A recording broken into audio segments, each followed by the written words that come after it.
আজ রামনবমীর দিন নন্দীগ্রামের সোনাচূড়ায় রাম মন্দিরে শিলান্যাস করবেন শুভেন্দু অধিকারী, আর তাই গেরুয়া ধ্বজায় মুড়ে ফেলা হয়েছে গোটা এলাকা।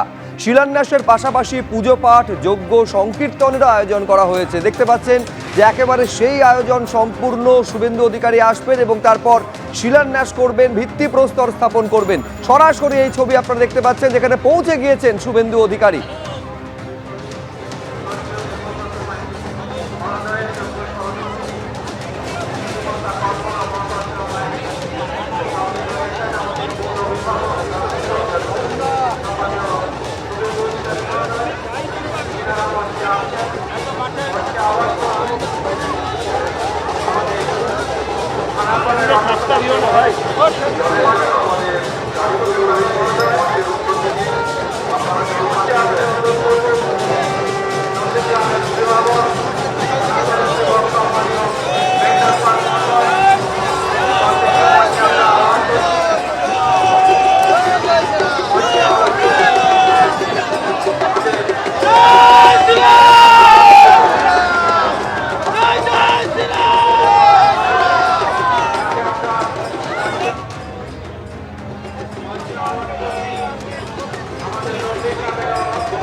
সরাসরি আপনারা এই ছবি দেখছেন যে যজ্ঞ শুরু হয়ে গিয়েছে। শুভেন্দু অধিকারী সেই যজ্ঞে বসেছেন এবং এই যজ্ঞ শুধু নয়, একই সঙ্গে সংকীর্তন, শ্রীরামের নামে জয়ধ্বনি চারিপাশ থেকে উঠছে। আমি সরাসরি কথা বলবো বিটন চক্রবর্তীর সঙ্গে, আমাদের প্রতিনিধি রয়েছেন।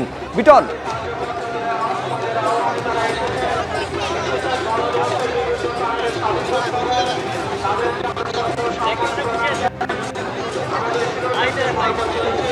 নন্দীগ্রামের সোনাচূড়া থেকে এই ছবি সরাসরি আপনারা দেখতে পাচ্ছেন, যেখানে রাম মন্দিরের ভূমি পুজোর অনুষ্ঠান, ভূমি পুজো হচ্ছে এই মুহূর্তে এবং সেই উপলক্ষে যজ্ঞ করছেন শুভেন্দু অধিকারী নিজে, এবং চারপাশে দেখছেন যে সাধু সন্তদের উপস্থিতি রয়েছে, হিন্দুত্ববাদী সংগঠনের সদস্যরা উপস্থিত রয়েছেন।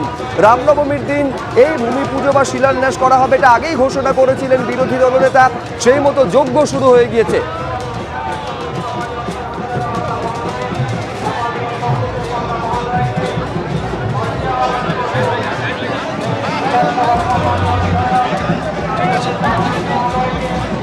দেখো, এই মুহূর্তে কিন্তু শুভেন্দু অধিকারী নন্দীগ্রামের বিধায়ক, রাজ্যের বিরোধী দলনেতা, যে নির্ধারিত জায়গাতে যেখানে রাম মন্দির নির্মাণ করা হবে সেই জায়গাতে কিন্তু ইতিমধ্যে ভিত্তিপ্রস্তর স্থাপন করলেন। এবং তুমি জানো সে ভিত্তিপ্রস্তর স্থাপন করা হলো কল্পনা মহাপাত্র মাইতির হাত দিয়েই। কেননা তুমি জানো যে 2021-এর বিধানসভা নির্বাচনের পরে, ফলাফল ঘোষণার পর নন্দীগ্রামের চিল্লগ্রামে খুন হয়েছিলেন দেবব্রত মাইতি, এবং শুভেন্দু অধিকারী দাবি করছেন যে তিনি প্রথম হিন্দু শহীদ, এবং তার পরিবারের হাত ধরেই কিন্তু আজকে এই রাম মন্দিরের শিলান্যাস তিনি করলেন। এবং শিলান্যাসের পরে যে যজ্ঞ হোমকুণ্ড করা হয়েছিল, সেই যজ্ঞতেও কিন্তু শুভেন্দু অধিকারী অংশ নেয়। সেই যজ্ঞতে অংশ নেওয়ার পর কিন্তু যে সমস্ত ভক্ত, অর্থাৎ যে সমস্ত মানুষজন এখানে এসছেন, তাদের সঙ্গে তিনি কথাবার্তা বলছেন। একটু পরেই পাশে যে মঞ্চ করা হয়ে রয়েছে সেখানে তিনি যাবেন, এবং তিনি আজকের দিনে কি বার্তা দেন সেটাই কিন্তু দেখার বিষয়। এবং এই যে সোনাচূড়ার, নন্দীগ্রামের সোনাচূড়ায় যেখানে এই রাম মন্দির গড়ে তোলা হচ্ছে, তুমি জানো যে 22শে জানুয়ারি যখন অযোধ্যায় রাম মন্দিরের 1 বছর পূর্তি হয়, সেই দিনই কিন্তু মিছিল করে শুভেন্দু অধিকারী তিনি ঘোষণা করেছিলেন নন্দীগ্রামের সোনাচূড়াতে তিনি একটি রাম মন্দির গড়ে তুলবেন, এবং তিনি বলেওছিলেন যে রামনবমীর দিন শিলান্যাস করা হবে। সেই পূর্ব নির্ধারিত কর্মসূচি অনুযায়ী কিন্তু আজকে রাম মন্দিরের শিলান্যাস কর্মসূচি সেটি কিন্তু অনুষ্ঠিত হচ্ছে।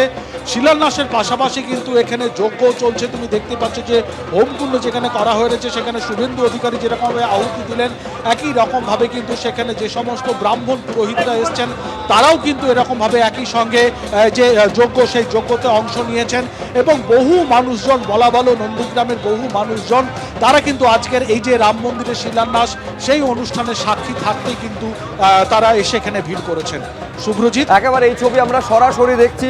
বিটন, যে ভূমি পুজো করলেন, শিলান্যাস করলেন নন্দীগ্রামের সোনাচূড়ায় রাম মন্দিরের, এই ঘোষণা আগেই করেছিলেন বিরোধী দলনেতা। সাধু সন্তদের উপস্থিতিতে শ্রীরামের নামে জয়ধ্বনির মধ্যে দিয়ে যজ্ঞ, তারপরে ভিত্তিপ্রস্তর স্থাপন করলেন বিরোধী দলনেতা।